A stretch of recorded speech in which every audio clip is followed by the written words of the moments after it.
দেশের cable TV, broadcasting এবং digital কমিউনিকেশনের খাতের প্রযুক্তিগত উন্নয়ন এবং সম্ভাবনা তুলে ধরতে আগামী ৭ থেকে ৯ মে হতে যাচ্ছে আইসিবিসি এক্সপো ২০২৬।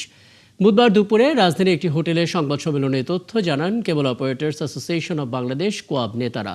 তারা জানান, বসুন্ধরা কনভেনশন সেন্টারে এই মেলায় দেশি বিদেশি প্রযুক্তি প্রতিষ্ঠান, সম্প্রচার মাধ্যম এবং ডিজিটাল কমিউনিকেশন খাতের বিভিন্ন কোম্পানি অংশ নেবে। আয়োজকদের মতে পরিবর্তনশীল প্রযুক্তি, ডিজিটাল সম্প্রচার নীতিমালা সাথে দ্রুত বিস্তৃত অনলাইন প্ল্যাটফর্মের কারণে কেবল টিভি এবং ব্রডকাস্টিং খাত নতুন এক যুগে প্রবেশ করেছে। এই পরিবর্তনের সঙ্গে তাল মিলিয়ে আধুনিক প্রযুক্তি উদ্ভাবন এবং এ খাতের ভবিষ্যৎ সম্ভাবনা তুলে ধরতেই এবারের মেলার আয়োজন।